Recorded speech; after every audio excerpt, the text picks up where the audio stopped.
Welcome to our live session today with Feathers. So, what's up in the FX market? Well, today we have the New Zealand dollar, which has been down. Following today's interest rate decision by the RBNZ to hike by 25 basis points, we saw that market expectations for a further rate hike in the New Zealand dollar were actually reduced, with market analysts expecting that the 25 basis point hike was the terminal rate for the bank. Therefore, the New Zealand dollar against the US dollar has actually increased. Furthermore, the euro is slightly up, prolonging due to the US debt ceiling fears. The pound, following today's PMI figures, is also increased due to the higher than expected figures.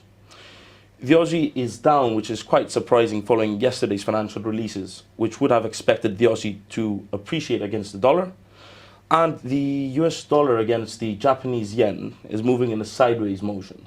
Now, the yen against the dollar moving sideways could be in market anticipation of potential economic and political instability within the US.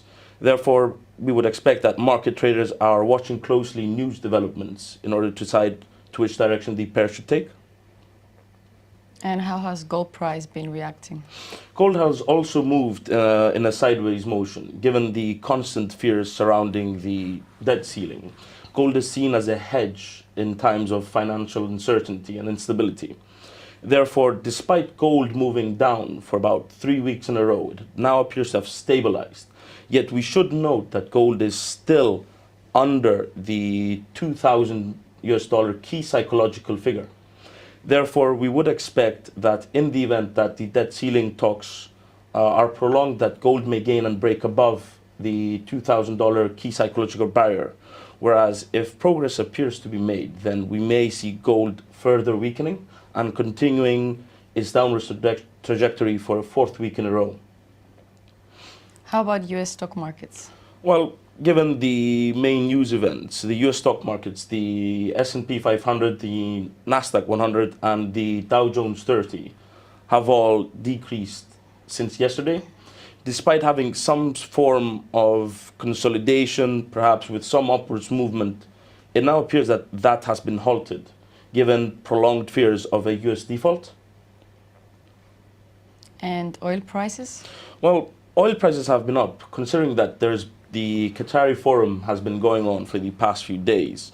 The Saudi Minister of Energy reiterated comments yesterday, saying that traders should watch out, which could have certain implications that during the next OPEC Plus meeting that they may decide to cut oil production in order to increase the price of oil, hence benefiting the oil petroleum exporting nations. Due to their heavy reliance, it would be expected, well, expected is a strong word, it would be anticipated perhaps that these nations would want oil prices to maintain at higher levels rather than continue their downward trajectory. Hence, it would be interesting to monitor the Qatar Economic Forum as it progresses. What's in today's calendar? Let's start with the European session. Well, in today's economic calendar, we have the Germany IFO figures, which are due to decrease, which could weaken the euro. Moving on, we have the UK CPI, which actually came out during today's European session, and it actually ticked upwards. It increased at a decreasing rate, yet it was higher than what market analysts had expected.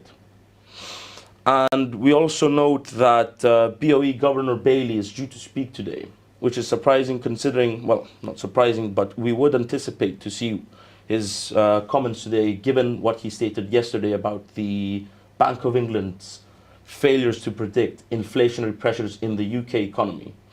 Hence, given the bank's failures, according to BOE Governor Bailey, one could speculate about whether or not the bank has accurately predicted the UK's GDP growth, which was revised, if I'm not mistaken, with the biggest increase ever in the bank's history.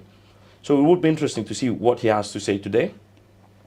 We also note ECB President Lagarde's speech, which is due late today during the American session, and if I'm not mistaken, is around the time that the Fed will release its FOMC May meetings.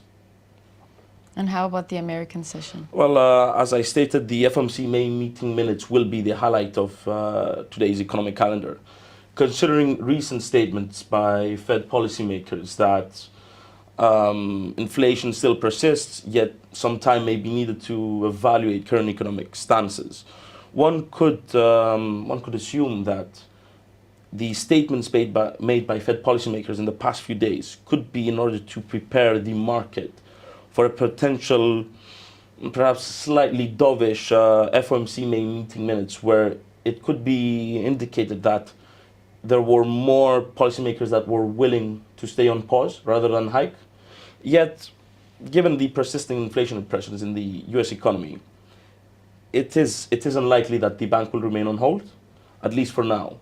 However, they could pause sooner rather than later. And do we have any news regarding the US debt ceiling negotiations? Well, statements made in the past few days had indicated that there was progress being made between the US key lawmakers, specifically House Speaker Kevin McCarthy and US President Joe Biden, with both saying that progress had been made due to the high level staff talks that were conducted over the weekend. Yet, it appears that these talks have now stalled based on news outlets reporting that the House Speaker during GOP's closed door meeting yesterday indicated that there's still a long way from reaching a deal. So this could entail a few scenarios. A, it could mean that the Speaker is attempting to appease a hardline Republican stance, which has provided him his narrow majority in the House. Therefore, by prolonging the debt ceiling discussions, we may see political capital being gained by the House Speaker. However, on the other hand, due to the key fundamental differences between Democratic President Joe Biden and House Speaker McCarthy, who is a Republican, we would perhaps see that the debt ceiling talks are resolved at the very last minute. And given that these are prolonged, we may see a heightened market volatility in the market as we near the so-called X date, which has been described by Treasury Secretary Yellen, as being as soon as June 1st. So the longer it takes for a deal to be made, the longer it will take for the House and the Senate to move the proposal forwards, which means as time goes by, the risk of the US defaulting increases, which in turn increases market volatility. Thank you, Feathers. Thank you. Stay tuned for our next live session with Feathers.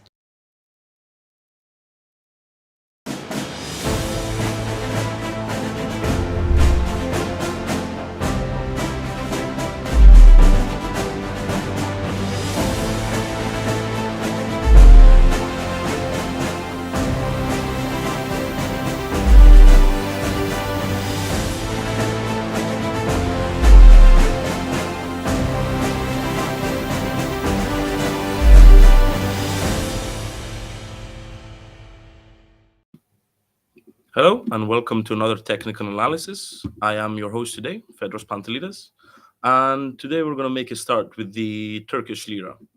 Now, given the elections that are going to a second round with incumbent President Tayyip Erdogan and the second runner Kemal, which had a difference of about 5% in the first round, market sentiment appears to be moving against the Turkish lira. So these are the support and resistance lines that we had previously indicated. As you can see, it's clearly broken above them. Now, this is partly due to the fact that President Erdogan's unorthodox economic policies have done little to provide confidence in the markets in regards to him perhaps adopting a more mainstream, I'd say, economic policy with raising interest rates in order to combat inflation. So essentially, what the markets were expecting was that should Kamal have gained Kılıçdaroğlu, had he shown a greater proportionate of votes during the first round, that he would have a more than likely chance of perhaps returning Turkey to, I'd say, standardized economic policies by raising interest rates in order to combat inflation. Yet, since that was not the case, we've actually seen the Turkish lira weaken against the dollar. So, looking at the chart, we're on a 4-hour chart, which is extremely volatile. As you can see, there's bearish and bullish candles that seem to follow some sort of an upward trend line. Hence, let's go into the daily. Now, the daily, you can see it a lot more clearer here. Now, if we can just look at it here. So, since here I'd expect this, yes, this is where President Erdogan came out in front, and the Turkish lira is currently moving. Well, it's essentially printing new all-time highs on a day-by-day basis. So going into the 4-hour chart. Now, what we could do here is take a support line and place it right around these two, this bearish and bullish candle. Now, the reasoning behind this is, well, in my personal opinion, this provides more of an indication of some sort of resistance here. I'd actually like to bring it up right about here, and excuse me, and let's fix X1. We have 19.495. I think we're going to keep it as it is. So now we bring S1. So now one might ask, how does one anticipate the next level of resistance when a pair is printing new all-time highs on a day-by-day basis? Well, depending on an individual's perception, that could be done in a different way. But personally, looking at this again, I actually might place this as S21 because I've noticed potential support at a higher level. So we're taking touches on here. Very nice line. We're neglecting this slightly, yet sort of validated here with the touch of the bearish candle right here. Moving on, let's put S1. Now this is a bit difficult. Now, forming support and resistance lines when on such a pair is, say the least, particularly difficult due to the increased volatility in the Turkish lira. So what would be interesting to see is, should Tayyip come President Erdogan, which is widely expected to win the actual election when the Turkish voters head to the polls once again, will the Turkish lira, well, the USD and Turkish lira, break above the $20 key psychological level, or will it fluctuate around the 19 and 20 level?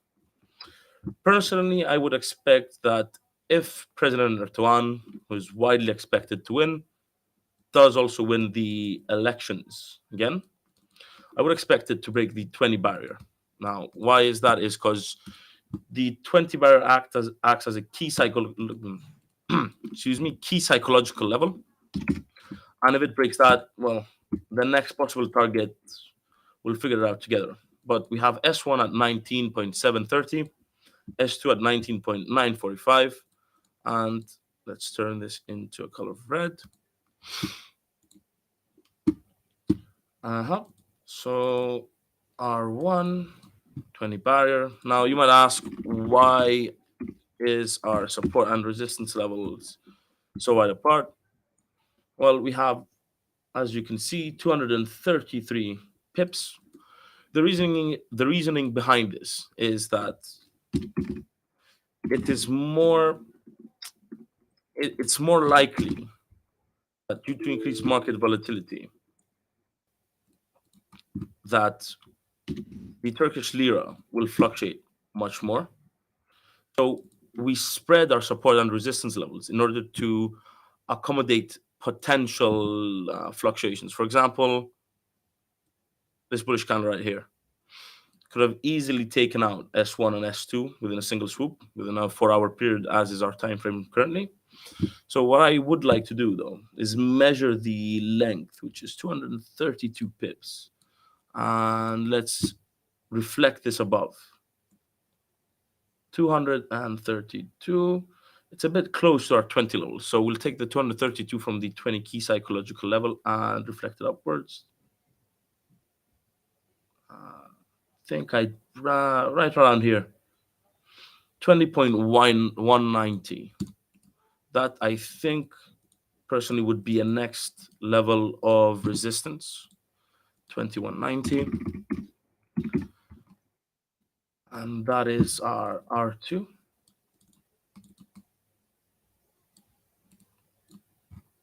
2190.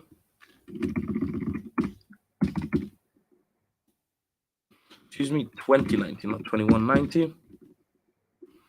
19. 90, here we go. And then R3. So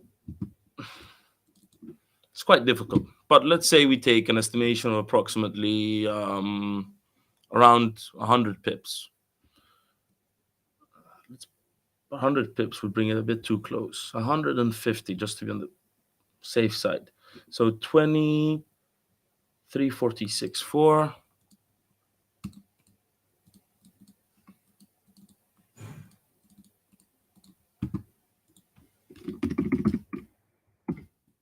So 346 we'd round it out to 2345.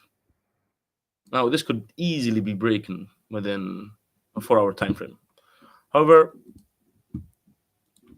we might see some resistance at the 20 because it has yet to break above. But should it break, then I would expect it to aim for R3.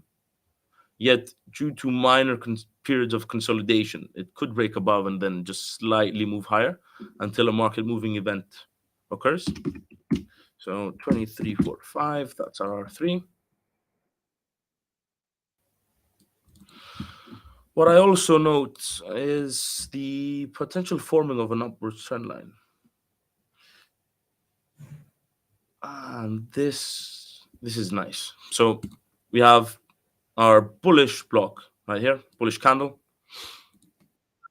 1 touch, 2 and 3. It doesn't quite cover this, but it does cover the 3 main touches, and then it hits another bullish candle. So we see the formation of an upward trend line. Now, please keep in mind that RSI is still above 50. So around here, we see it broke above 70, a small downwards pressure, yet it regained and is still above the figure of 50 and moving towards 70, indicating bullish sentiment remaining within the market. And if we'll put our support levels, now support is a bit easier, and that's because, well, we have historical data prior to the move upwards. So let's put our S3, have S1, S2, and S3 could be right around here, or I'd like to start S3 by the start of our upwards moving trend line. Now, this is a personal preference, but by starting S3 at the upwards trend line, we'll also validate our trend line, in addition to providing some form of potential retracement in the event that something out of the norm or perhaps a black swan event occurs and we see a trend reversal with a bearish outlook. So label properties 1926.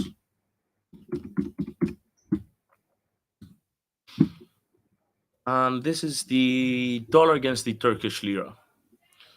So essentially, we're keeping a bullish outlook based on market expectations that President Erdogan will secure another term as president. Hence, by failing, as we assume, to revert back to orthodox economic policies, the Turkish central bank will continue with low interest rates, hence devaluing the Turkish lira over a long period of time. If we go into the daily, we can see that this has progressed quite a lot. And our upward trend line also is validated on a daily chart as well. So that's a double validation for us. Now, moving on into commodities, let's go to gold. So gold here, we had prior resistance one at 1972. It's broken above and it's currently at 1975, which I'm not mistaken was in our weekly gold outlook as well as a resistance line. So let's change R1 to 1975. You can see it's currently testing resistance at 1975.10, yet this is an R1. R2, personally, I'd bring it slightly higher, trying to aim between 1, 2, 3 touches, 2 blocks, a bullish and a bearish candle. As you can see, it's further validated, touching it here as well. So that's for me is the 2002 level. The one could put the key psychological barrier of 2000 as well. Why the 2000 big figure is the key psychological level. Yet personally, I think that it may break slightly above and create a wick above the 2000 barrier and aim for the 2002, which is why personally instead of 2000, I'd put 2002. And R3 at 2020, I would concur. Now, what we currently have is the testing of resistance at 1975. If it breaks above the R1, we would expect the potential move upwards to test resistance 2 at the 2002 resistance line, which would also coincide breaking above the 2000 key psychological figure. Yet we note that it appears that the RSI has moved yes to 50, but is finding some difficulty to move upwards. So there is a potential for a sideways movement. And should a sideways movement occur, you could see the formation and the validation of this sideways moving channel. Let's just bring it in here. Coinciding with our R1 at 1975. Now, the reason behind the sideways moving channel, which is also the S1 for us, is due to the debt ceiling talks. As you can see, we'll finish this first.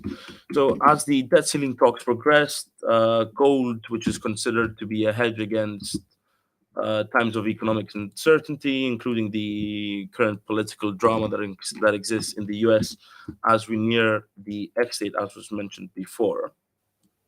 So during the weekend, we had positive talks of progress, hence alleviating fears of a potential US default, which is the movement here from R3 moving downwards. As fears of a default are alleviated, the dollar gains. Therefore, we have a weaker gold bullion.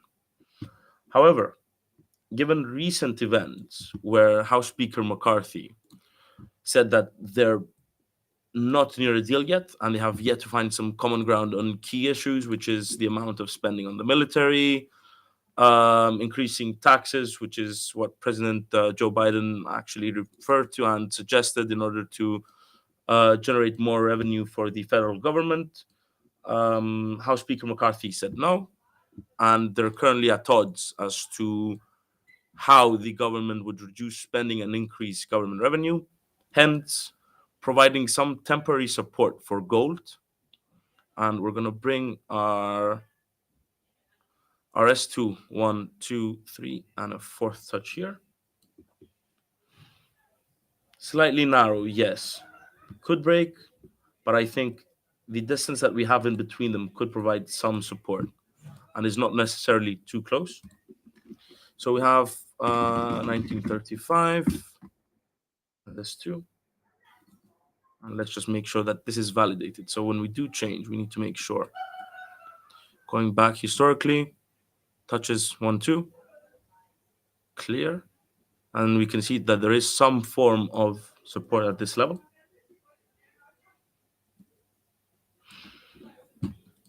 So essentially, should the debt ceiling negotiations continue to stall, we'll see gold moving, see gold moving in a sideways motion up until a deal is resolved.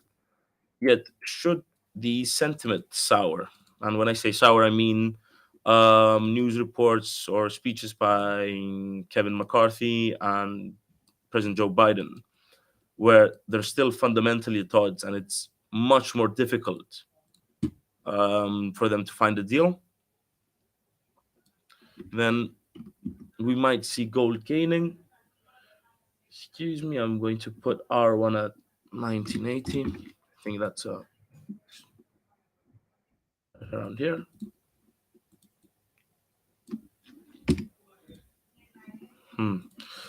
Yes, let's bring our sideways moving channel slightly lower.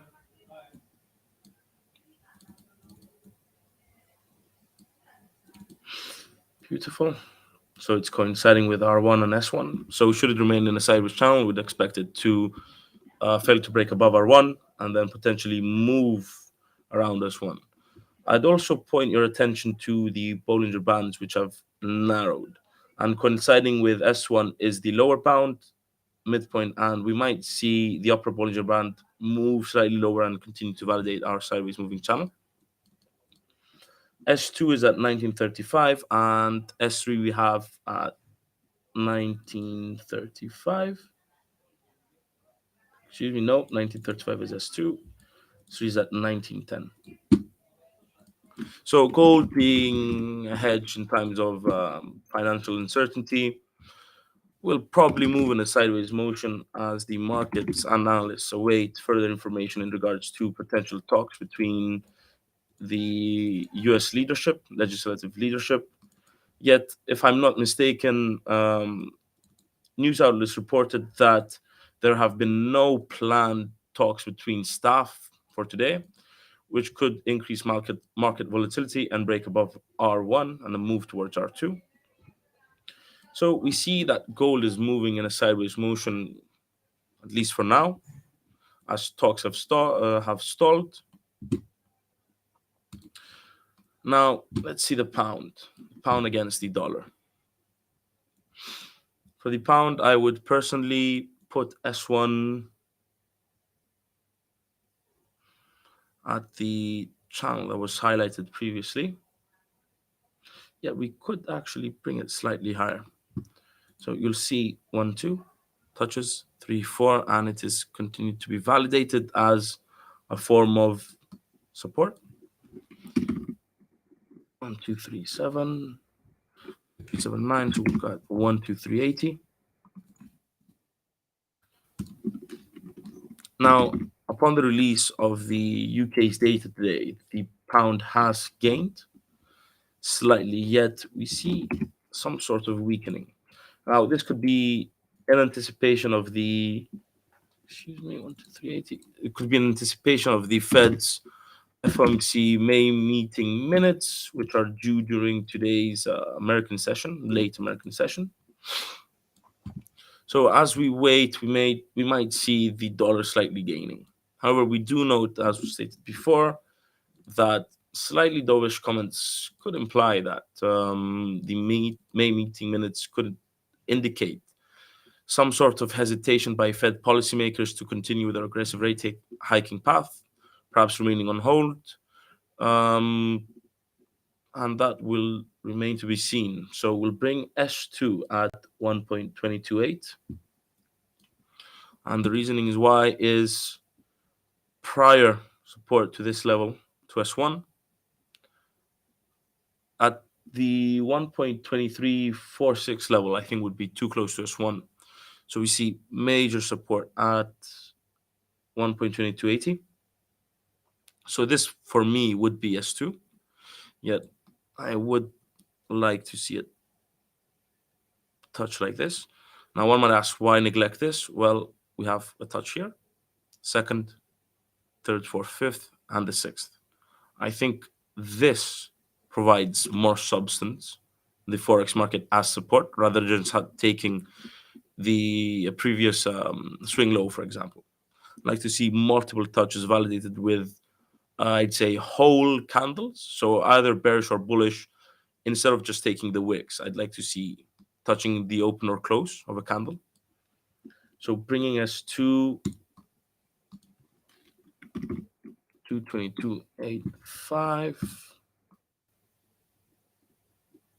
Now they might be pretty wide, so we'll bring R2. R1 also will be moved slightly lower given the new data that we have. Now this is pretty narrow. So if we would assume an outlook, sideways motion, we'd remain between S1 and R1. As you can see, the Bollinger Bands have narrowed, implying lower market volatility in the pound against greenback pair. and it's 1.246 or 1.245 for R1, with the potential formation of a new sideways moving channel between S1 and R1. Yet we do note that the lower bound of our channel has only one touch here. So for this to be validated, we would expect the pair to move lower to S1, fail to break below S1, and then potentially remain between the bounds. And validating our hypothesis is the RSI indicator, which is near 50. Yet the fact that is failing to break above the reading of 50 on 1, 2, 3, and 4 occasions could be implied that there's still strong bearish sentiment in the market. So S1 would be there, slightly lower, and S3 we could bring higher.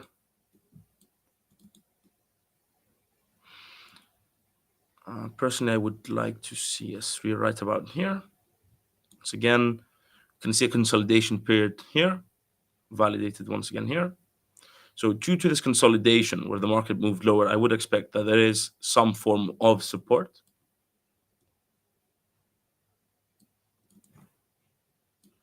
To 380.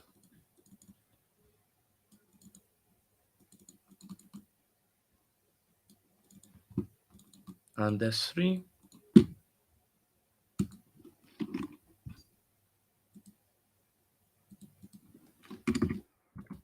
And 255.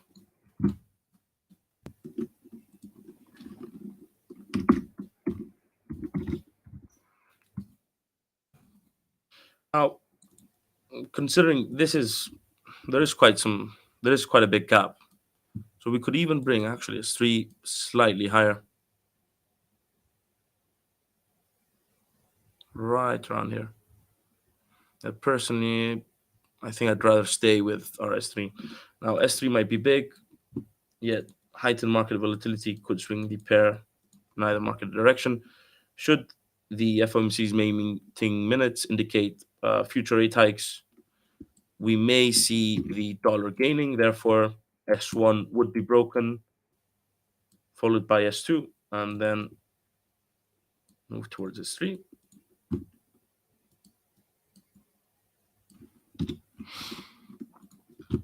R1 at 1.2465.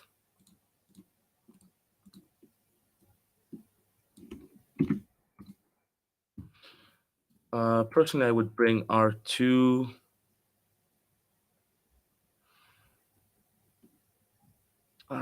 would be moved to previous low. Yet, is this validated is the question. It's a bit too narrow. Let's see the distance between the two. 37 pips. Could easily be broken. Hence, I will bring my R2 will be at 1.25 to 530. That would be my R2.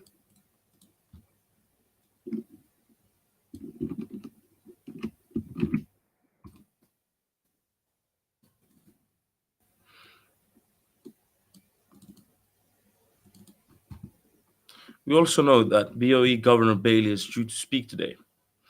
Yesterday's comments were a bit surprising, yet not entirely unexpected, that the bank has failed on numerous occasions to accurately predict the persisting inflationary pressures in the UK economy. So BOE Governor Bailey's, comments today could be indicative of something that was said yesterday, or could weaken the pound, as I think that the bank will try to avoid a UK recession. Hence, by excessively hiking rates, the bank could induce a recession in the UK economy if it is too aggressive. Hence, we may see some dovish statements from the governor today, alleviate fears and pressures. 0.2605. That's nice. So that's it for the pound. And let's see the US dollar index. US dollar index is validating the upwards trend line that was formed on the 11th of May this year, continuing to see a strengthening dollar despite the risks of a US default, including the RSI indicator remaining above 50. Yet we do know that it did break below 70 around here and failed to break above. Hence, we may see the bullish sentiment slowly losing momentum, which could lead to the dollar against its counterparts moving in a sideways motion.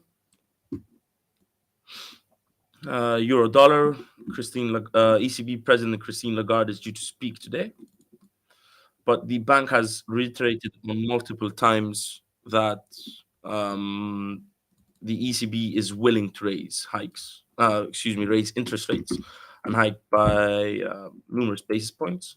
With, if I'm not mistaken, Euro OIS implying that the bank will hike for its next 3 to 4 meetings before remaining on hold. So S1 is around here. So S1 for me would be around the 1.0765 figure. And why?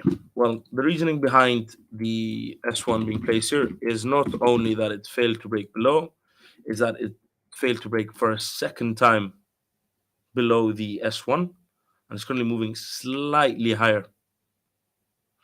The narrowing of the Bollinger Bands could assume less market volatility, hence moving in a sideways motion. So this would be my S1. R1 I would bring slightly lower. 1.0825.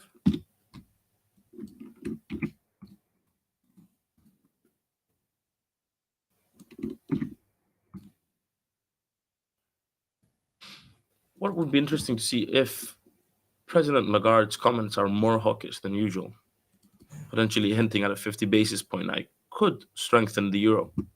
But once again, since the debt ceiling talks are still on the menu and on the agenda, the main market mover would potentially be reports coming out from the US in regards to the debt ceiling talks, rather than ECB policymakers sounding hawkish. That would be my R2. And my R3 would be brought right around here. You have about 80 pips between R1 and R2, about 80 pips between R2 and R3.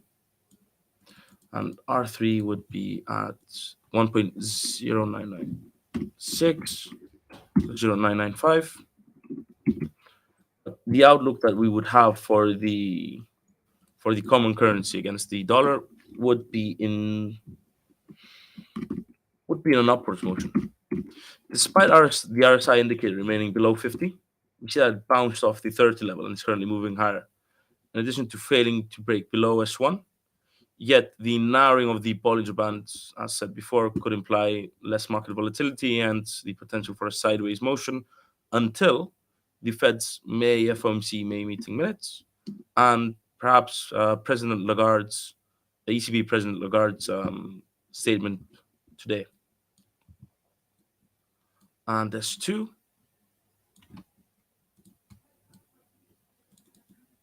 personally, my S2 would be brought right about here. Yet it is slightly too close for comfort. Previous high, candles. And I think, yes, 60 pips. 60 pips is a bit too close. Just before a bullish candle, validated by 3. And as you can see, if we do go back in history, I would expect this to be validated on numerous occasions as well. Validated previously. So I'd say this is a more than likely level of support for the euro. And it's at 1.0628, rounded up to 1.0630. That is S2.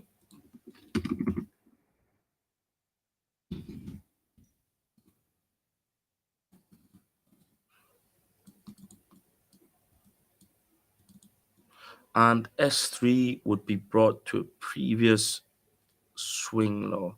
It's validated by 1 and 2, 3, 4. So I'd say this is a valid S3 support line.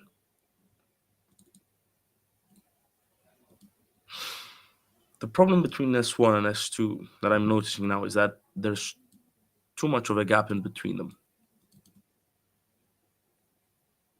So we might actually bring back S2 to one of the previous levels we mentioned before. I think this might be more valid, despite 1.0630 potentially providing support by itself. This is a more, I'd say, imminent target. And we might slightly bring RS3 to match with the open and close of the candles. And the revise is 1.0545, so 1.045 it was.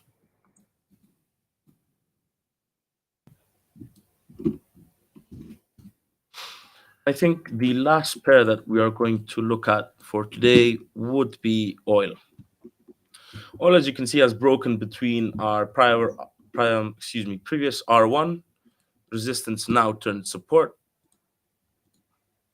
So we maintain a bullish outlook. Now, considering the current Qatar economic forum that's going on, with statements made by the Saudi Minister of Energy, if I'm not mistaken, we may see oil gaining, as there have been slight hints that at OPEC Plus next meeting, there could be the potential of cutting oil production in order to increase oil prices. Now, one might argue that yes, but couldn't the US increase the outflows from its strategic petroleum reserves? Well, approximately a month ago, the US announced that it would start to gradually refill those reserves, implying that they may be less reluctant to release high volumes of oil into the market, hence allowing OPEC Plus to perhaps dictate price. S1 at 73.90, prior resistance now turned support. S2 at 70.85, it could even be brought slightly higher with the three candles at 71.20. I think that would be slightly better. Excuse me, 71.20.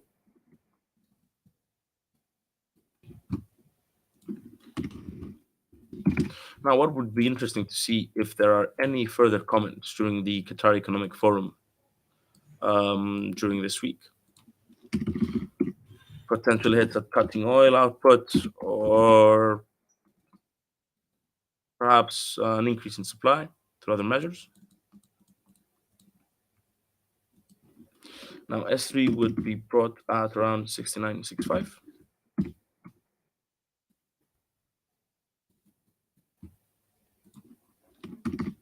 Now, having broken our previous R1, we maintain a bullish outlook for oil, with the next potential target being R2. However, R2 could stay and will set a new level of resistance right around here. As I've mentioned before, personally, I like looking at the blocks, open and close, rather than the wicks.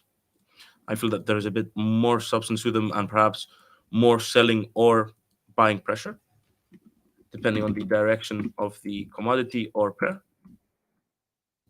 So for me, the next target for oil to break would be R1 at 75.15.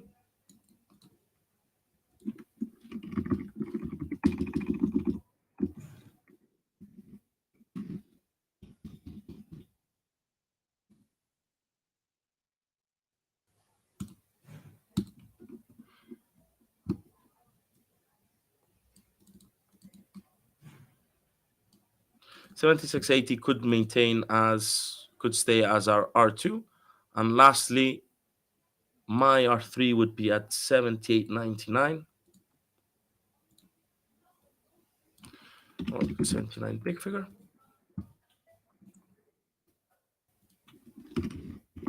And 79, excuse me, big figure. And this would be my R3. So we could see also the potential of an upwards moving trend line. This could have been one, and this could be the second. Please note that the currently oil is at the upper band of the Bollinger Bands, and it's widened, implying market volatility. So I would not be surprised should oil retrace somewhat to S1, perhaps breaking even lower to the mid-range. Yet the RSI having bounced off 50 and moving towards 70 implies a heavy bullish sentiment in the market. Hence, I'd have a bullish outlook for oil, expecting it to reach R1 at 75.15 and breaking above with the next target at 76.80. Whereas should it break, I would expect a clear break below S1 and a move towards S2. I think that's it for today. Thanks for watching. Until next time.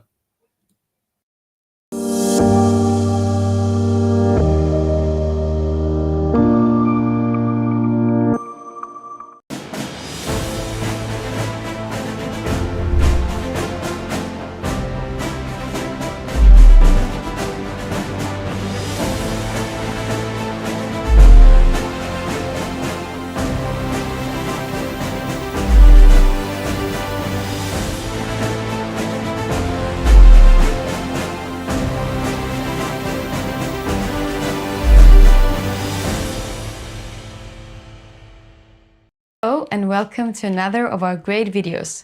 Today we'll be looking at slippage. Slippage refers to the difference between the expected price of a trade and the price at which it is executed. So in other words, the difference between the expected price and the executed price is the slippage. Market prices can change quickly, so slippage can occur during the delay between a trade order being processed and when it is completed. Slippage can occur at any time, but is most likely to occur during periods of higher volatility, such as during breaking news of economic data releases. In both situations, forex brokers will execute the trade at the next best price. Under normal market conditions in forex trading, the major currency pairs would be less likely to experience slippage because they are more liquid.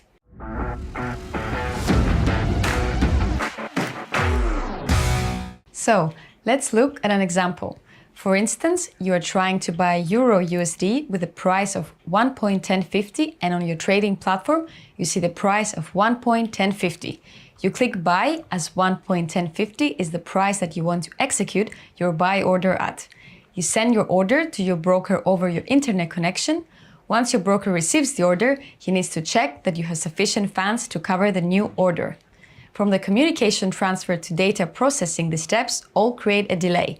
This means that from the time the broker sent the original quote to the time the order can be executed, the live price may have changed. The difference in the requested price and the executed price is known as slippage. Therefore, the final execution price versus intended execution price will have one of three outcomes: no slippage, positive slippage, or negative slippage. Thank you for watching.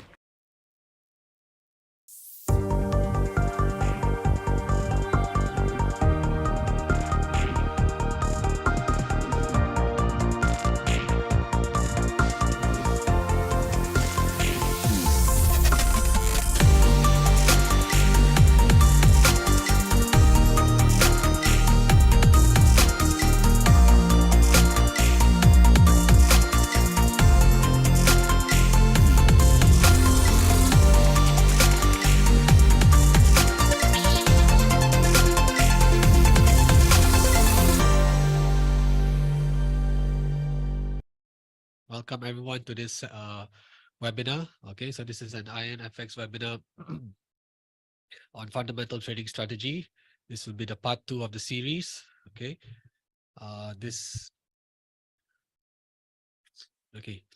so IronFX has a special partnership with EFG Everest Fortune Group, where I come from. So my name is Keaton. So I'm an analyst with EFG. So we've been the finalists for Best Equity Research and FX research in the following years, 2019 through 2021.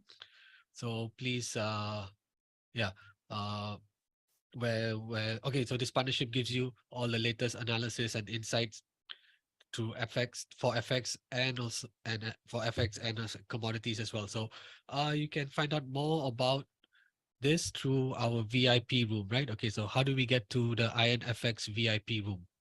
Okay, so let's just switch over to my browser, right? Okay, so if you go to the IronFX homepage, right? Okay, so if you go to the IronFX homepage, look for IronFX School and click on VIP room, all right? So this is where you guys can join the VIP room or get access to the VIP room. What does it bring you, right? What do you guys get out of it? You guys get exclusive market forecasts. You get a opportunity to ask the experts as well, right? All the analysts and traders, including myself. You can also request for market forecast as well. So if you have any particular question about any currency pairs, you can see this GIF here. Feel free to uh, drop a message, and we will definitely respond together with a chart and our analysis as well. Right. Okay. So how do you get access? Okay. So access is tailored for 5 different account types, as you can see here. Right. And this is how you do it. How to gain access to a VIP trading room in 3 easy steps. Okay. Once you guys have signed up, or I'm sure maybe some of you have already have signed up. So this is what the trading VIP channel looks like. Okay. So here we have the various channels, right? We have a chit chat channel, potential setups, trading videos, and you got news as well for the various pairs, and also the majors are seen here as well, right? Okay, so this is what the chat room looks like, and where we can do where you can drop us a message, and we will be more than happy to quickly respond with our analysis on your respective currency pair. Okay, so now that we've covered this, okay, let's just get the show going. Okay, so let's go back to the slides. Okay, right. Okay, so back to fundamental trading strategy. But okay, basically we need to get data, right? Information data, because we're looking at fundamental analysis. Where do we get our data from? So the good thing is a lot of the data can be found through Forex Factory, right? I'm sure many of you must be familiar with Forex Factory by now. If not, let's just quickly zoom over to that, the Forex Factory page. Okay, so here we are. This is all in GMT time, right? Okay, so it's all GMT time. So I'm looking at the dates from 17th of April to 21st of April, right? Okay, so this is where we can get, this is showing us the economic calendar, and from here we get access to the data as well as the sources, right? So for example, let's just look at, okay, Canadian CPI, right, which came in on Tuesday, April 18, 12:30 p.m. GMT. So if you click on the chart icon, okay, yes, what is this? Oh, hang on. Let me refresh this. Okay, sorry. Quickly refresh this. Right. Okay, yes, okay. Now this is working. So if I click on the chart, okay, so if you click on the graph icon, you can see the historical performance of that particular economic event. And if you click on the folder, it gives you a description, and you can also click on latest release. Okay, so if you click on latest release, it takes you to the respective website, and you can get, oh, why is this? Okay, and you can get more data here. Okay, so you go 18, where is it?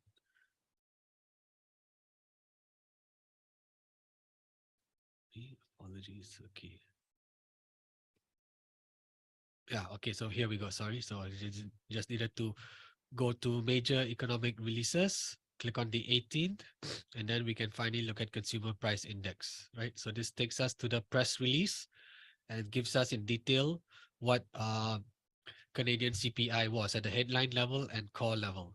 Okay, so this is where you can get access to fundamental data through Forex Factory, which ultimately links you to the respective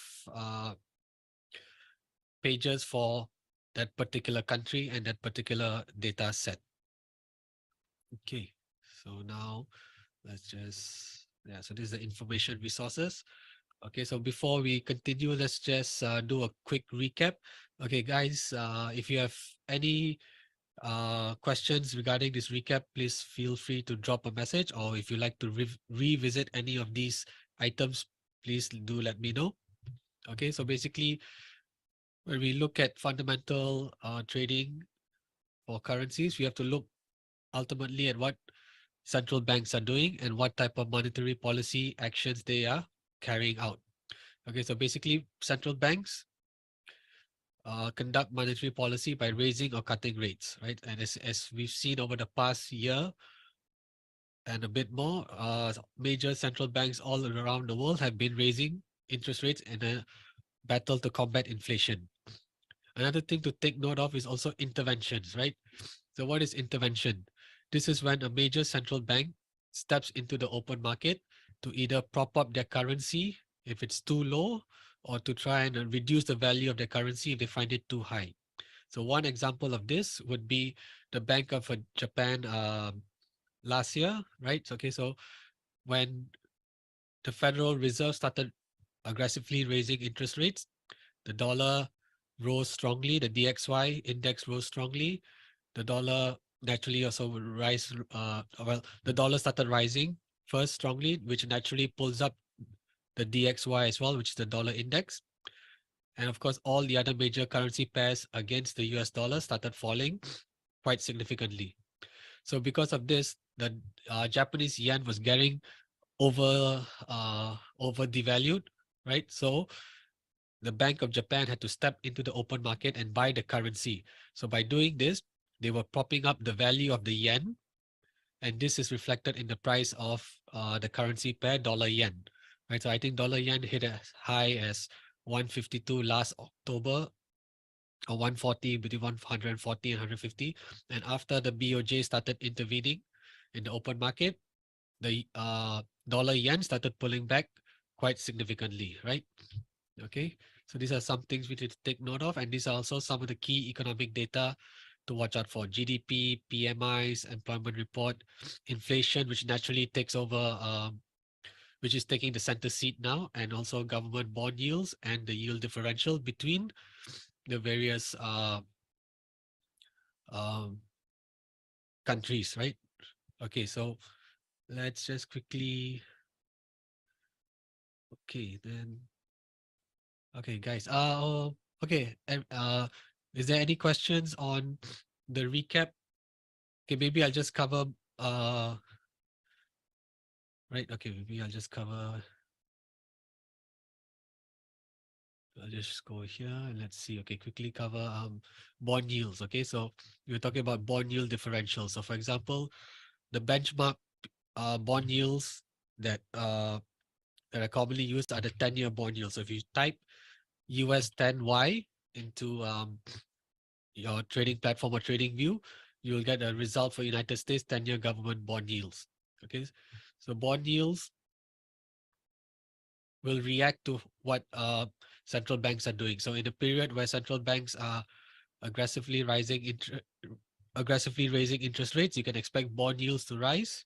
And this was what was happening, or this was what happened in 2022 when the Federal Reserve started aggressively raising interest rates. Bond yields rose in tandem as well, going from as low as about 1.5% in January to as high as 4.3% in October. Right. So during this period, bond interest rates were rising, bond yields were rising as well, and the value of the US dollar was rising significantly against its counterparts, and hence the dollar index was also rising, right? And then after that, we had an intervention period by the Bank of Japan because their currency was getting over devalued. So if you look at the dollar yen, so this is the daily chart of the dollar yen.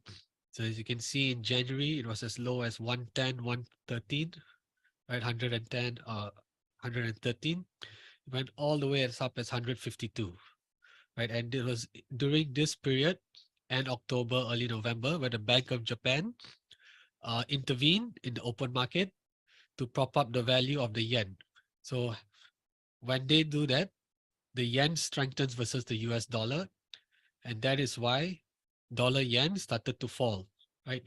Despite the Federal Reserve actively raising rates and the Bank of Japan having a very dovish monetary policy.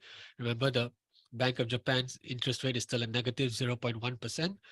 Despite the vast difference in monetary policy actions by the respective banks, dollar yen started to fall pretty aggressively, in part due to the intervention by the Bank of Japan, plus other factors as well, which was falling bond yields, US bond yields as well, and and inflation data also had peaked, and US inflation had started to come down.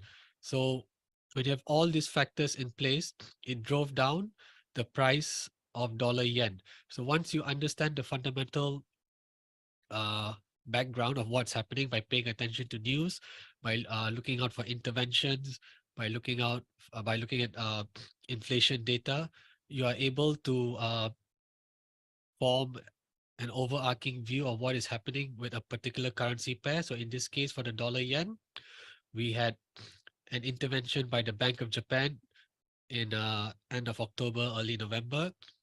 We had US inflation, which had peaked on an annualized basis and was falling month after month.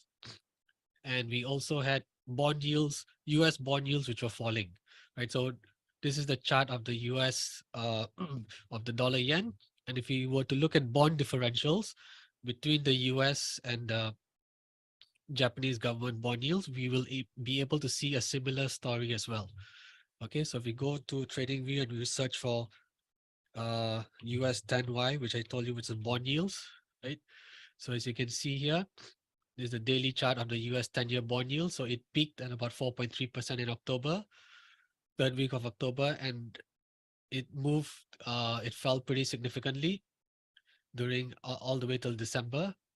And it's been like ranging between 3.5 and about 4% recently. And then for the Japanese bond yield, you can look at JP10Y. So this is the Japanese 10-year government bond yields. So despite the Bank of Japan keeping interest rates at negative 0.1%, bond yields were trading differently, right? So everyone looks at the 10-year because that's the benchmark uh, duration. So as you can see uh, here, bond yields spiked, well, yeah, okay, they held pretty steady here, but they really started spiking in December. So if you want to if you want to see or visualize the bond yield differential, it's very easy to do so in TradingView. So you just take US 10Y minus JP 10Y. So this will give us the bond yield differential between US government bond and the Japanese government bond. So as you can see, this bond differential mimics very closely to the price action of the dollar yen. So once you understand the fundamental background of for this currency pair, so we mentioned intervention by the Bank of Japan. We mentioned falling inflation figures coming from the US, and we also talked about falling government bond yields in the US. So when you factor all these uh, pieces of data together, you can form an overview of what is happening with this particular currency pair, and then you are able to determine what sort of uh, positions you would like to take, right? Okay, so and also yes, okay, just as a reminder, anything that is discussed in this webinar is purely for information and educational purposes, right? Please perform all due diligence before putting on any trades. Okay, I think I skipped that part at the start, so apologies for that.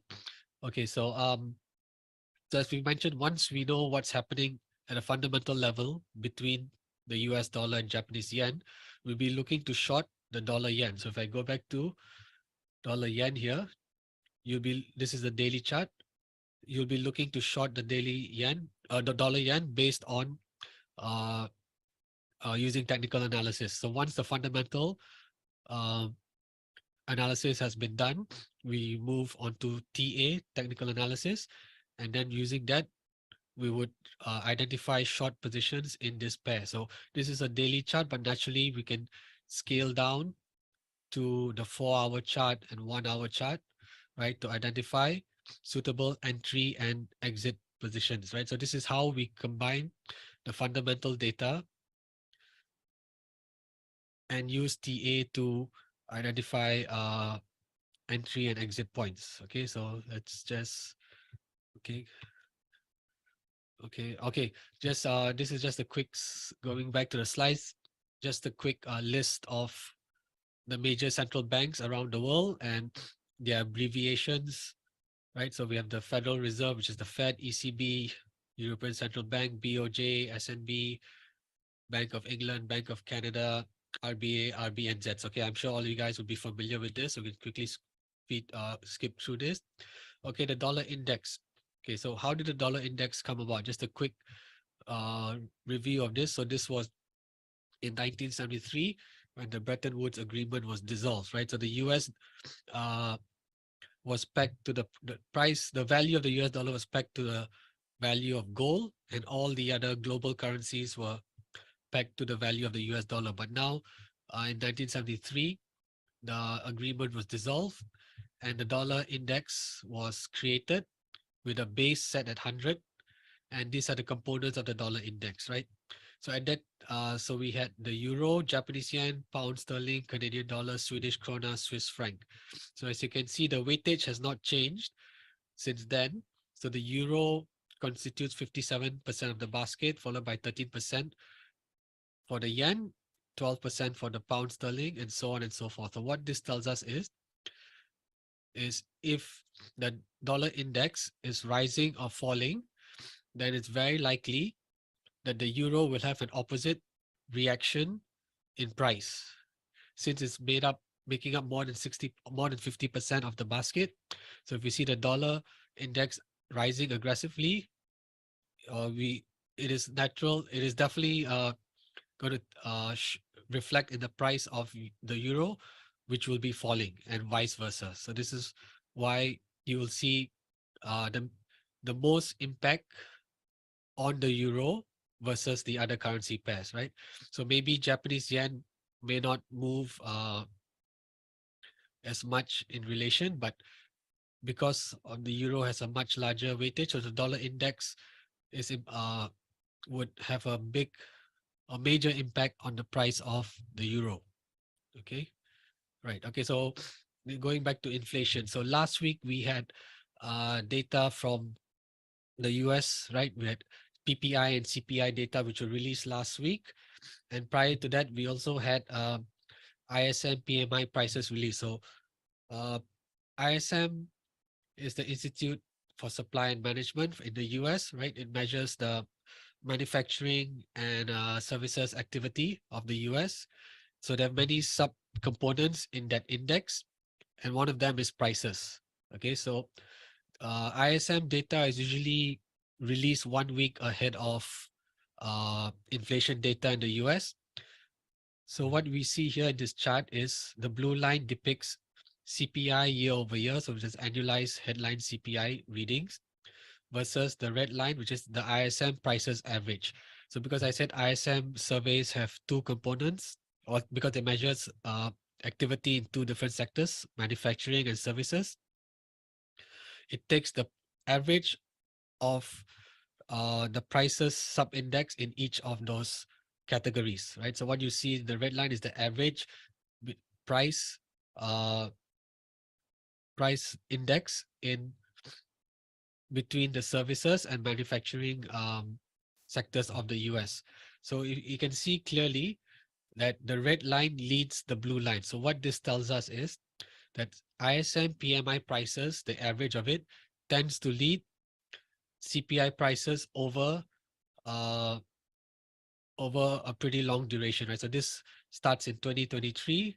2003 all the way to 2023. So you have 20 years of data here, and historical performance to show you that to the upside and downside, ISM PMI prices tend to lead CPI prices. So if we know, for example, coming back to something that's relevant in early 2020, and throughout 2021, you can see ISM prices were rising significantly, well ahead of CPI.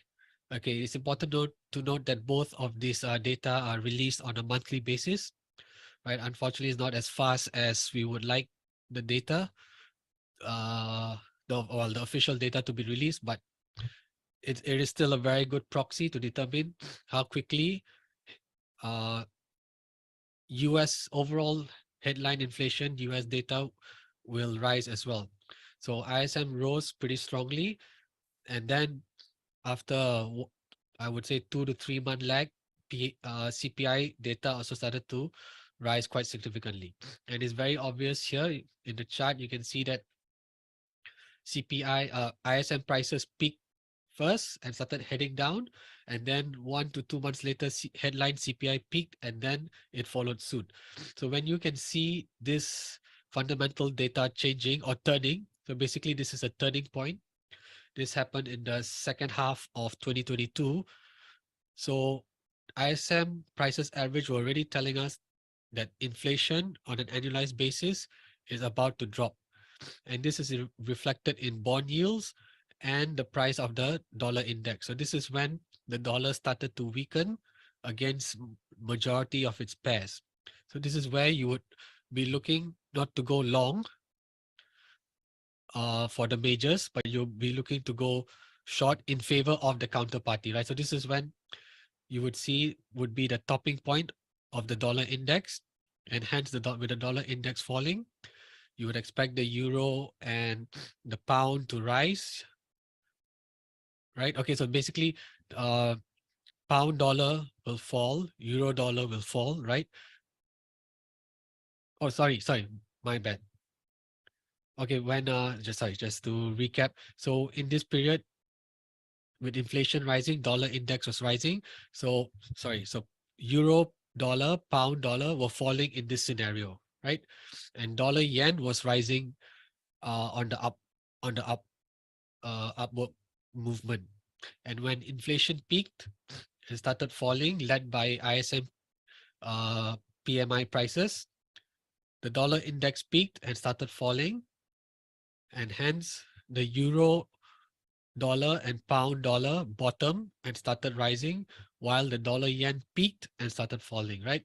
So once you are able to use inflation data such as this, and together with watching bond yields and bond yield differentials, you would have identified that this is a major turning point for the dollar index, because inflation is falling, bond yields are falling, and the dollar index is weakening, right? So this is how you would use this fundamental data to identify uh, current trends, right? Current inflation trends, current strength of the dollar, and also potential turning points. Okay, so as you can see, these are the CPI charts as well.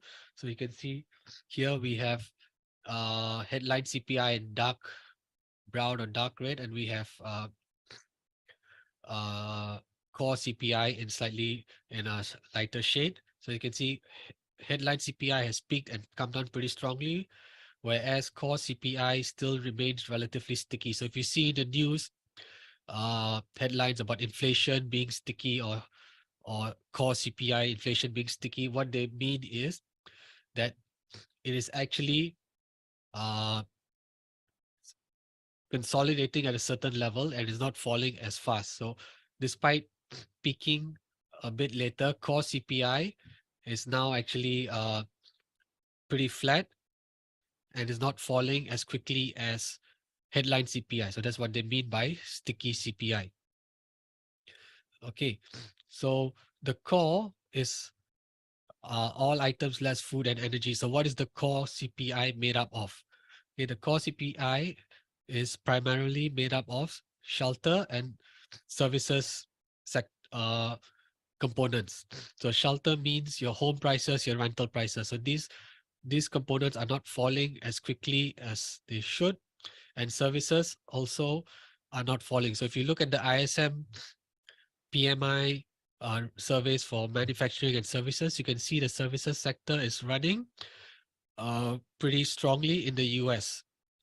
Okay, so that means the data is showing that the services sector is expanding, continuing to expand, whereas manufacturing is slowing down. So you can see that's why services have yet to peak here as well.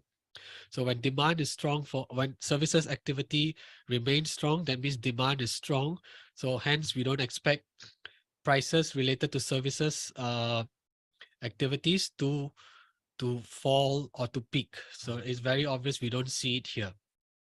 Okay, what we see is in PPI. So PPI is producer price index. So this is related to the mostly to the manufacturing sector. So you can see headline PPI and core PPI has peaked and has fallen very significantly. So that is also because in due to the slowing down of the manufacturing sector of the US. Right. Okay. So in the first half of last week, we had softer CPI data and PPI data, which actually drove a majority of the moves. Right. So we had. Okay, let's go back to a chart. It's always easier to view and explain this through a chart. Okay, so let's look at the dollar index. Okay, so now we are on a 1 hour chart. So last week, okay, let's just do a 4 hour chart first. So yes, so last week was, yes. So Tuesday, 11th April, we had CPI data that was released. And then on the next day, on the 12th, we had PPI data as well. So softer PPI data and CPI data basically means that in the current reading is lower than the previous month's reading, and also very likely it was lower than the estimate. So when you have a scenario like this with inflation data coming in softer than previous months, this would lead to a fall in the dollar index, which you can see here pretty clearly. So 11th April in this candle here, 15. Okay, this is, let me just put everything back to be consistent with Forex Factory. I'll put everything back to UTC plot to 0, which would be any of these. Okay. So, okay.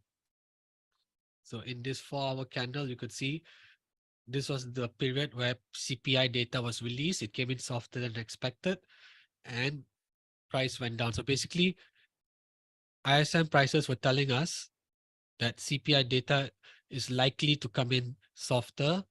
So hence, you in advance, you would have been able to take using technical analysis, be it on a 4 hour chart or 1 hour chart, you've been able to identify support and resistance levels and then enter your trade accordingly and put your levels to put your stop loss levels accordingly and enter the trade knowing that ISM prices data was telling us in advance that the CPI data that was to be released on 11th of April is likely to come in soft or come in lower. So that's why we had this big move down here in the dollar index and followed by the next day, yes, on the 12th, where PPI data was also released. So you had two sets of inflation data, which was signaling that inflation was coming down in the US and hence the value of the dollar index fell and bond yields also fell as well. Remember, it is important to note what bond yields are doing, especially the US 10-year bond yield, because that will give us a sense of inflation expectations by the market, right? Although inflation is falling, but also it is also important to note what is the inflation expectation. And generally this is embedded in the level of US 10-year bond yield, right? It's a good proxy. It's not reflected purely in that bond yield itself, but it's a good proxy to determine what inflation expectations are. So that's why bond yields play a very big important in determining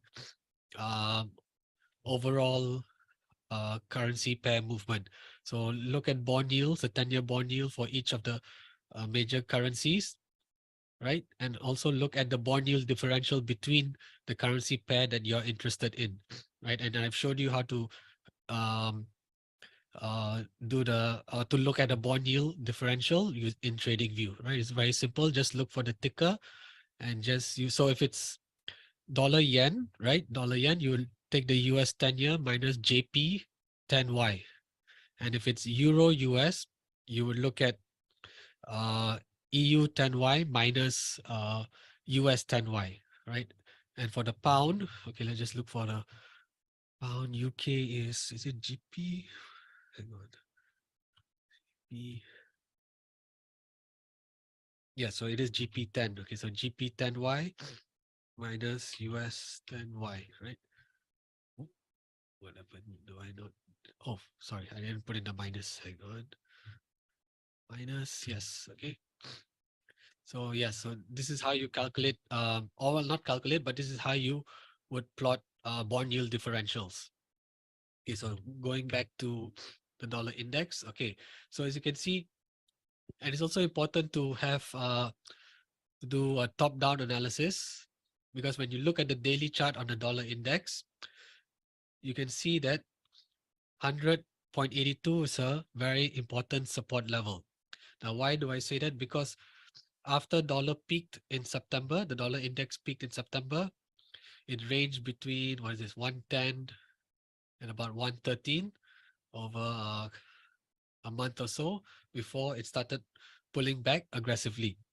And it came down all the way as to a low of 100 and 100.80 in early February. And this is where price bounced, or bottom rather, and moved up. Now, this could be due to quite a few factors, right? Because after such a big move down, well, did this price come going back earlier? No. Okay, so if we move back a little bit, zoom out a little bit more, we can see that this is the first time price has bounced off this level, right? It's the first time the price has bounced off this level. Although it came very close in May of last year. So when price moved off here, this is something that we can identify as a pretty important support level.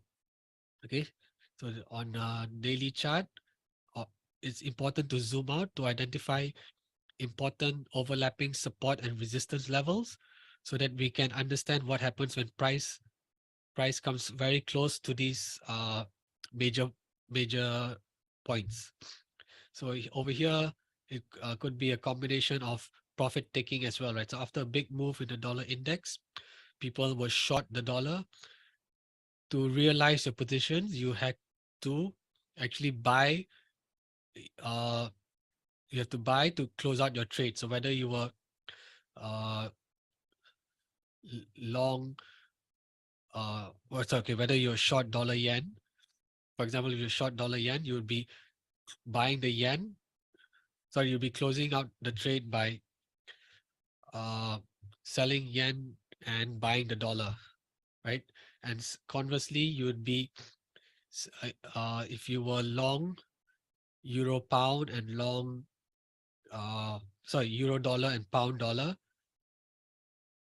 you to um, capitalize on those gains, you would need to sell, right? So you'd be selling the euro, buying the dollar, selling the pound, buying the dollar. So you have a scenario where possible profit taking took place, as well as other uh, macro fundamental data that would drive up the price of the dollar index as well. And naturally, this is the period where bond yields for the US were probably rising again as well. Okay, so it is important to zoom out to identify certain levels. So this is brings us to uh this to middle of March, right? So middle of March, we had the dollar index peak again at almost 106 and started making its way down again, right? Okay, so during this period, it was also the period where we had the Silicon Valley banking crisis, right? We had the Silicon Valley banking crisis, Signature Bank, and there were a few other factors that were going on in the background as well. So dollar index was on a downtrend once again, right? And then this, and remember to note that, because okay, why was there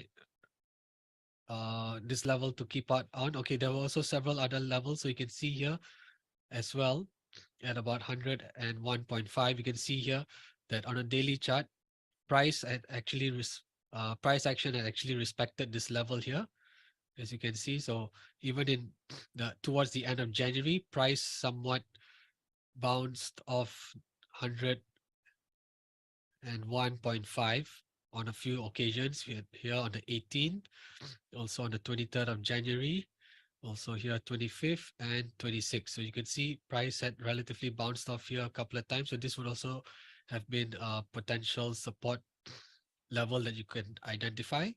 And then it broke through that level on the 1st of Feb and made a new low on the 2nd of Feb. And then price rebounded from here. So on the way down, it is also important to note several uh, levels of resistance and support. So what we like to look at here is overlapping areas of support. So what do I mean by overlapping? So okay, let's just go here. So if you look here, if I would just want to draw a line. Okay, actually, hang on. I can extend this current line here. So, okay, let me just do this here. So if you can see here, so this would be, okay, wait, sorry, let me do a replay. It'll be easier. Okay. Yes, okay, let me do a replay till here. Okay, so let's just say we are back in January 2023. Looking at the daily chart, you can see price action on a longer time frame had bottom around 101.5. And when you zoom out, you can also see that, like I said earlier, similarly in May of 2022, price had bottomed around 101.20 and moved up. So this is a relatively important support level. Okay, so let's just draw a line here. Okay, so let's just put this as, okay, let's just put a, sorry, let's just, I'm not going to label it anything, but I'm just going to color it in green so that we know that this is a support level. Okay, so as you can see, okay, of course, over the periods of time as price went up, you would been able to identify various support levels as well. So this also was another support level that you would have identified for a longer term trend. So you can see here 105.3 price bounced off here in August. It tested it in uh, November a couple of times before it finally break lower. So you can see that even here 105.17, that price has rebounded off this level and it went a bit higher first before retracing, testing it, going higher and coming down. So just let me draw another level here as well. So where did I see? Yeah, it's roughly okay. You can do the wicks or you can do something that just the body of the candle, right? So you can see here the body of the candle stayed above the support line, made a move higher. The dollar index made a move higher. Then on the way back down, although it didn't the wick didn't exactly touch this support level, but you can see price has reacted off it and gone up, came back down again, reacted off it again to go up, and then it finally broke through, consolidated, and went down. So it's quite important to identify this sort of overlapping support and also resistance levels as well. So okay, so once we had, for example, identified this level here, so on the way down, you can see where the next support is, right? So if you do okay, let's just play. So you can see, yes, it came, broke through that level, made a new low, finally went up, retraced, broke, because now once this level, which identified at 101.30 had been broken, we can say that this level doesn't hold any major significant support, right? So once it has broken it, you can remove this and try and see if the new support forms any other overlapping level. So going back pretty far, almost a year ago, there was no major support level to align with.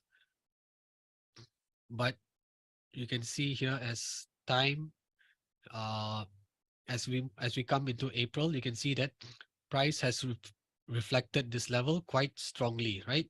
So the dollar index bounce made a January high, yes, yeah, made a, well, not January high, 2023 high in March, early March, before pulling back again. And as you can see on the 13th of April and 14th of April, on a daily candle, the wicks respected this level and price has bounced up. Right. So this is also how we use overlapping support levels on a daily chart to identify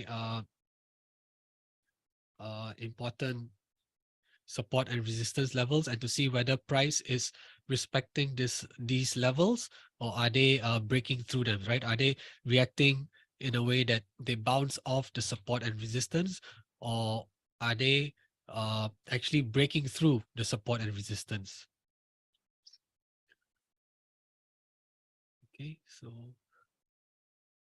this is how, so once you have identified uh, or once you have performed your fundamental analysis, then you can start by doing a technical analysis on a daily chart, zoom out to see periods of over months on a daily chart to see what is the actual price trend.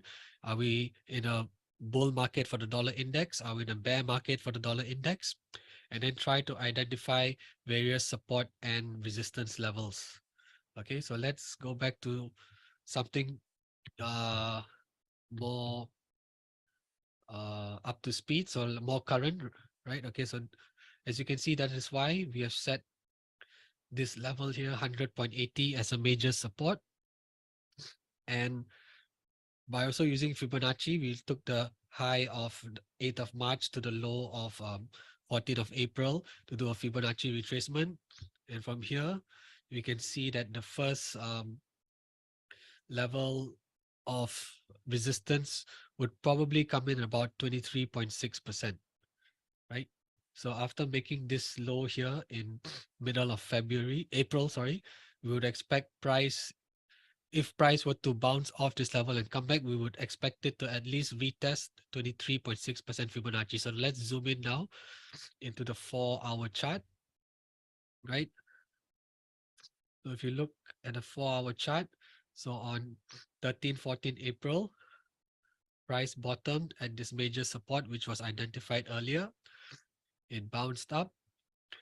And when we look at the Fibonacci retracement here, looking at 23.6%, it came, yes, it actually broke through the 23.6%. But also when you look at the level, right, at 23.6%, you are able to also identify another resistance level by looking at the candles, right? So these are we're looking at a 4-hour chart. So you can see here, price bottom on 22nd March, moved up, came back down again close to this level at the end of March before going higher. So you can see here that we would have identified this as a potential support line as well back then. So we do a replay, right? We do a replay. Oops, hang on. Oh, sorry. Right, so we do a replay.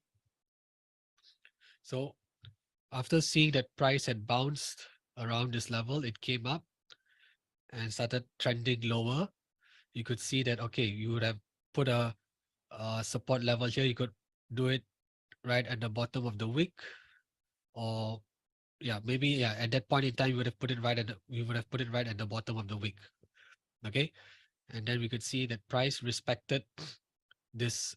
At that time, this would have been a support level, price respected the support level and it moved up. So if you press play, you can see it moved up. It respected the level again for a few hours, right? Probably about half a day. It respected this level again, right? So from third third of April till so a day, right? So basically about 12 hours or so. Price respected this level. It bounced up and then it finally broke through. So it is also important to note such levels so you know where to potentially take profit if you had been short, right? If you had taken short positions from 102.5 onwards, for example, right? 102.80. If you had taken a short position from here, you would have seen that, okay, this appears to be a major support level.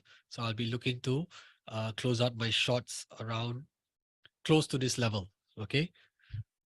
And also, okay. So, and also, um, if you were to look at, okay, so this is again for hourly charts. If you were to look at um, the price action here, you could see that, right, this is a descending, this is a trend line here. So let me just move this trend line up. So we can also use trend lines here on the 4-hour chart. So as you can see, to identify where price is also being uh, restricted, right?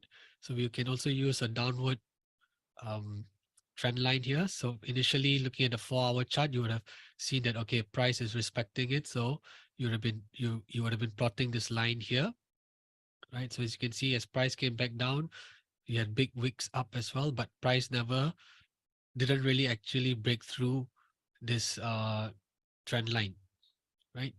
And so you can see then you would expand, then you would have seen, okay, over here. So over here, together with support and resistance levels, you have seen that the price had bounced, made a bottom here, and also broke through this before reversing. So we would like to use primarily overlapping resistance and support levels, and then try to look at Fibonacci to fine tune those levels, and also to try and see like a trend line as well. So you can see if we use the trend line with this as the next point, you can see that price has respected it all the way pretty much, except here in middle of April, right, where price broke through, and we would have seen whether this would have resulted in a breakout, but actually it didn't, and it came back under the trend line again as well.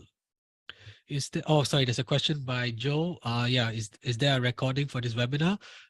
Yes, I believe so. Yeah, I think that this would be on IronFX website as well. So do get in touch with them if you are not able to find it on their uh, website. But I do, yeah, this is definitely being recorded, and I'm sure they'll be putting it up on their website pretty soon. Okay, Joe, I hope that answers your question. Yeah, and feel free to stop me at any time if you wish to have any other um, if you have any other questions. Okay, so if you then we saw price breakout, and then we would adjust the trend line again. Similarly, it broke out again out of this trend line in 17th of April, so earlier this week, and then it came back down again. And now with the recent price action, especially today, it has broken out of this upward trend line. But more importantly, it has actually uh, moved through several uh, overlapping support and resistance levels, right? So we had identified this 100.82 support level as an important support level that was formed back in February this year. So price has respected this level and rebounded from here. And there's also Fibonacci. Okay, price has rebounded from here, and you could also say, okay, like going, let's just do another replay. So if you look here, oops, hang on, sorry. So if you look here, so you could also back then, before coming down to this level, on the 4-hour chart, you could have identified this is also another possible support level, right? So if you can see here, this level actually uh, has been respected in February, 3rd of February, and also then it respected this level here on 5th of April, where the dollar index bounced off this level and trended higher. Then after that, it came back down again. And okay, this also would have been a resistance level, right? Because you can see here we have a price action here and it bounced off this level. It came back down close to it, close to here for the second time, bounced up, and it finally broke through. So when it finally broke through, this was initially a support level. When once broken, became a resistance. So you can see it formed a bottom here. So in retrospect, this would have been a new support level. And then this would be the existing resistance where price respected it. And before finally breaking out higher and coming back down again, which the resistance became a support again. And then finally it broke through where it now has become a support and we have this became a resistance and we have the support here. So you would have seen that this level is also pretty significant. So when you zoom out, you can see that, okay, price has bounced off this level once over in February and second in April. So you would expect that if you had uh, taken short positions on the dollar index from April onwards, right, you would have seen, okay, this is probably a decent area to close out the positions and lock in some profits. So if we had continue on, so this time actually the price actually broke through, right? It didn't uh, um, rebound and bounce off this level. So this is, although see, uh, analysis is never perfect, right? So, but so what you can do is either if you are short, maybe you would have taken out the whole position and you would have missed out this move. Or if you are short, you maybe would have taken out half of your position and let the other half ride. But see, it always uh it can always goes both ways, right?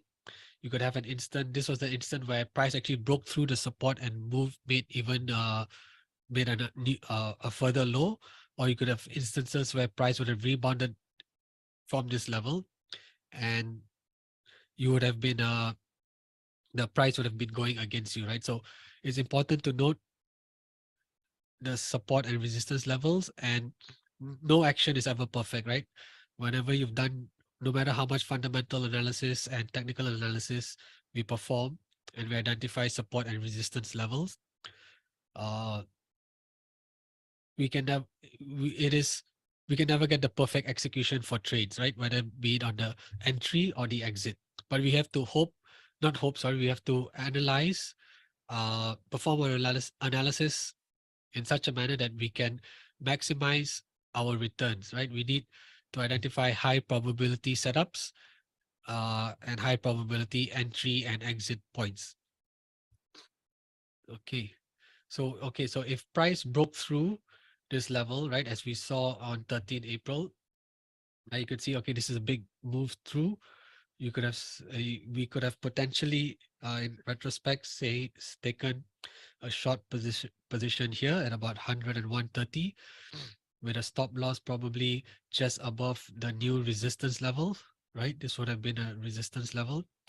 Potentially take that and then look to exit at the support which was formed back in February. So this time round, by closing the trade around this support level, you would have probably maximized your return on this short trade here. Conversely, if you had decided not to close the position or close at least half the position, this move would have taken you back to our break-even point and was back to the stop loss level. So like I said, there's never perfect execution when it comes to uh, entries and exits, but we have to do our analysis uh, in such a way that we give ourselves the best probabilities and the best odds of a winning trade. Okay, so this brings us back to last Friday, 13, 14 of April. Okay, so on that day, 14th of April, we had a few other data news that came up.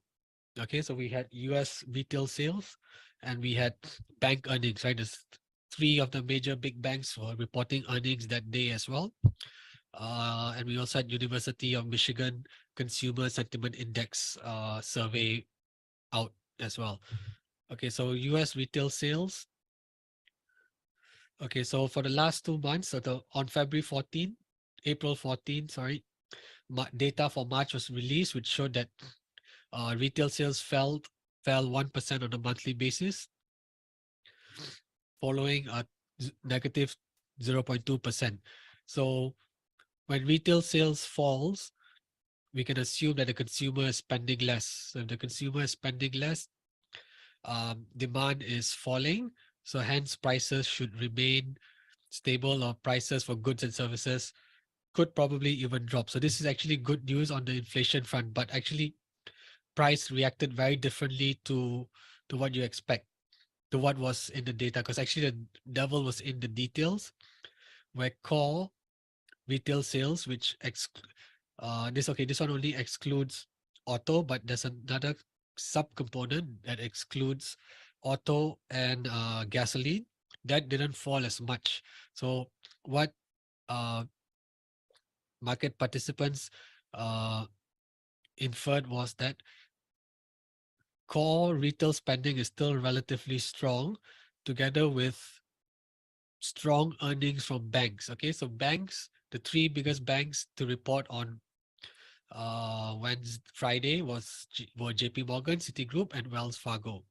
Okay, so EPS is just earnings per share, which is the net profitability of the bank. Revenue is the total revenue. And this were the bank results, earnings results for the first quarter of 2023. So not only did these three big banks beat the estimates on the EPS front and revenue front, they also raised their forward guidance. What does this mean? That means they raised their earnings and revenue estimates for the second quarter of 2023. So that means from April, May, and June, whatever earnings and revenue they gained during this period, they have actually revised up these figures. So this means that the banking, despite all the turmoil that we saw in early March regarding the banking crisis, the regional banking crisis, and potential spillover to the rest of the banking sector and eventually to the rest of the US economy, actually all that has been put to dust by the earning results of these three banks and their forward guidance. And I think if you look at bank results this week, at least the big players, they've, I think, even Bank of America, I believe yesterday they have announced their earnings. They also beat estimates and have given relatively good forward guidance. So this tells us that the banking sector is not fragile, it is actually strong. And this means that the Federal Reserve can actually still squeeze in one more interest rate hike. So that is why it appears that with the fact that core retail sales didn't fall as much, bank earnings uh, was strong, forward guidance was strong, which was why we saw dollar index reverse again, right? So this was the period where, yes, okay. So this was the period here where retail sales were announced. Bank earnings were released at about what time was it? Bank earnings would be 1 p.m. roughly about 1 p.m. GMT, if I'm not mistaken, between noon and 1 p.m. GMT. Bank results were released, followed by retail sales. So with these two pieces or this two data points, right, the markets had inferred that the US economy is still strong for another rate hike. So that caused the bottom in the dollar index. And also remember, when traders or institutions take short positions on the dollar index in order to capitalize on their profits, they have to close out the position by buying back the dollar. So they bought back the dollar based on the data points, and that caused a short covering rally in the dollar index. And not only that, because we also had and that around at the second half of so US 10 Eastern time, so about 2 p.m. GMT. 2 p.m. GMT was when we had the University of Michigan released its survey findings, and one of the components was consumer inflation expectations, which actually came in higher than expected. So the consumer consumer inflation expectation figure came in at 4.6% versus the estimate of 3.5%. So you had three different data or fundamental data points that drove the price of dollar index higher. So that's why Monday we had a strong move in the dollar index as well. Okay, we had a very strong move in the dollar index as well, which broke through several resistance, or which broke through this resistance level at 102.11 before it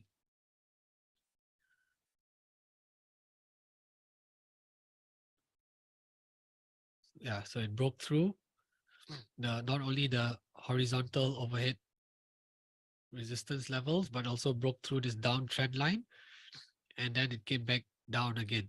So, okay, today's move could I think it's very likely attributed to the inflation data coming out of the UK and the EU. Okay, now this may sound a bit strange, but why would inflation data out of these two areas have such a big move in the dollar index? Okay, so UK. So if you go, let's go back to Forex Factory. So we can see here. This is no, we want today, and we also want to see. Okay, wait, euro.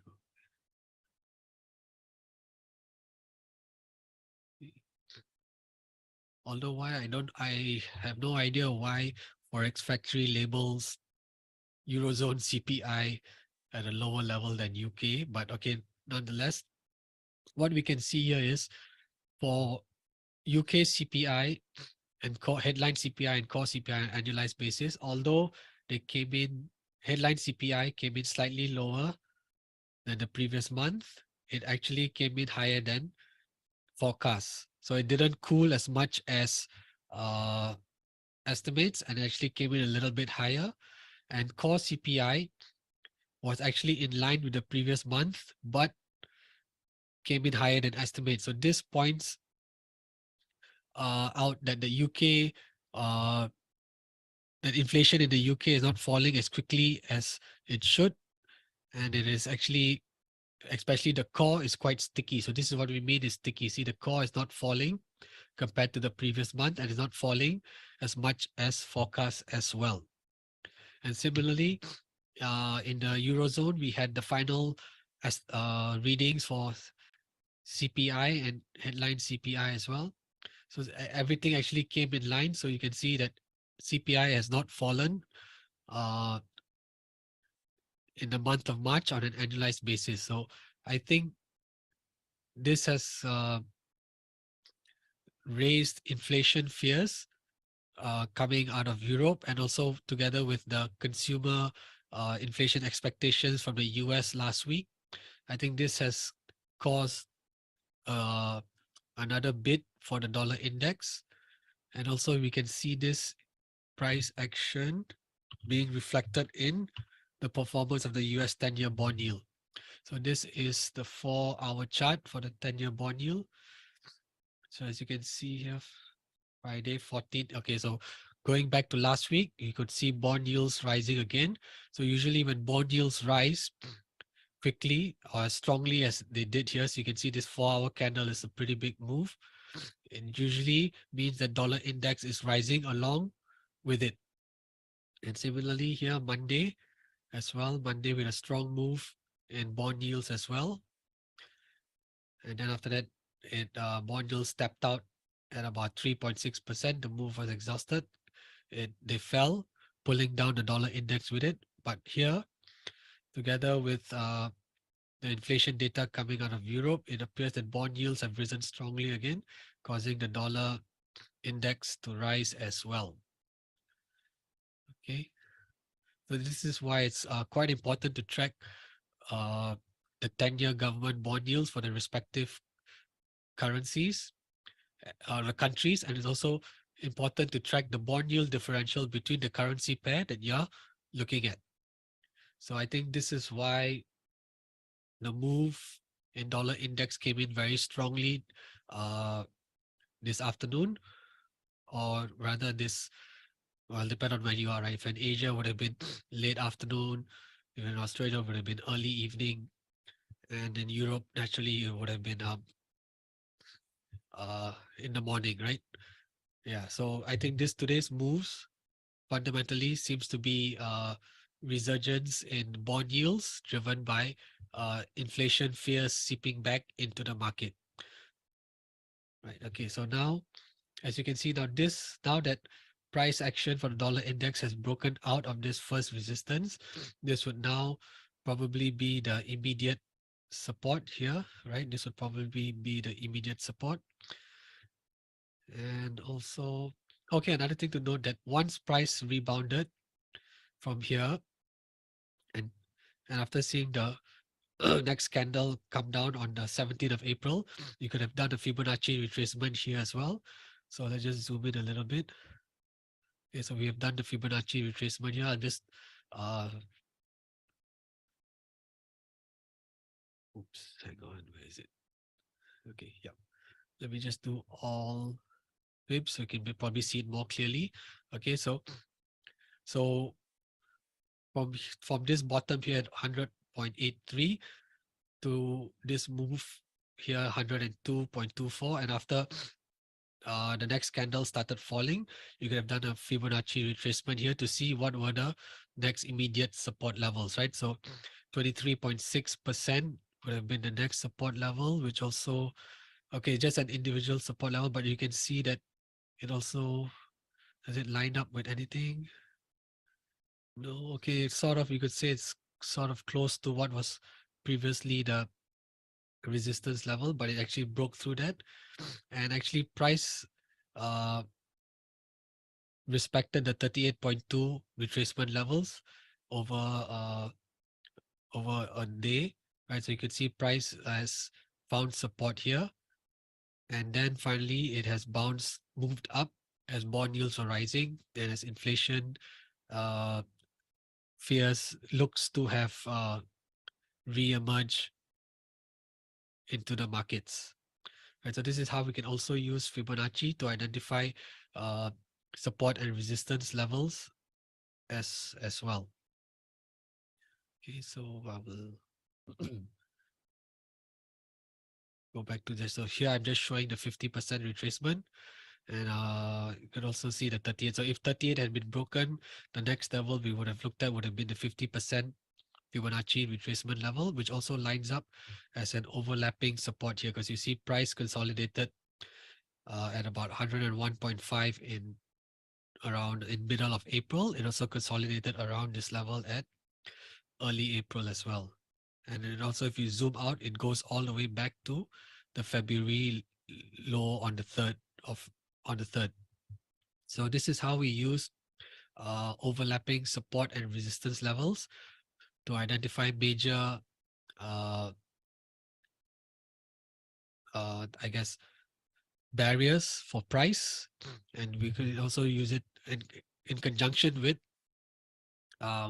Fibonacci retracements as well. Okay, so okay, I think I've come pretty much, yes, I've pretty much come to the end of today's presentation. So I hope this has been useful. Do you have any questions? Right, if there's any questions, feel free to to um to to to drop them in the chat. Okay, and maybe just before I end, I would just quickly just recap everything that we've covered. Okay, so basically this was a series on fundamental trading strategy. So where do we get the data from, be it economic data or surveys, PMI surveys? So if you go to Forex Factory and you filter according to the respective currency pairs and the high impact events, you are able to look at the data over the periods that you want, and then from there we're able to get all the relevant links from Forex Factory. So you can get, these are just a few of the links for respect to the US. So you can get GDP data from BEA, you can get ISM PMI surveys from ISM World, you can get the employment data from BLS, which is a Bureau of Labor Statistics. From the BLS, we also get CPI and PPI data. And then also, we are from the Federal Reserve website, we're able to find out the calendar as well, and the schedule of the calendar, when the meetings are coming. So just to quickly recap, so we have to pay attention to monetary policy by central banks. Are they in an environment where they're cutting rates, raising rates, keeping or just pausing and keeping rates neutral? Are there any major interventions by central banks? One clear one was the Bank of Japan last year, towards the end of last year, in the last quarter of 2022, around October, November, where they intervened in the open market, right, in the open currency markets by buying the yen aggressively to prevent it from devaluing further. And then we look at key economic data. We've shown you where you can get the data from. And right now, the overriding economic data point is inflation, right? That seems to drive most of the moves, although you cannot discount PMI data and employment report data as well. We've also talked about government bond yields. So the benchmark bond yield to use is the 10-year bond yield. So that's the duration that everyone checks, the tracks. And it's also important to uh, look at the bond yield differential of the currency pair that you're trading as well. So we've also showed you, I've also showed you how to do that in TradingView as well. Okay, so yep. Okay, so I've come to the end of the presentation, or today's webinar, sorry, rather. So okay, if there's any questions, feel free to drop them. Otherwise, I'll just hang around for another minute. If I don't see any questions coming in, I will I will just exit. So okay, if you have questions, please send them in. Otherwise, thank you for your time, and I hope this has been a great session. And remember, please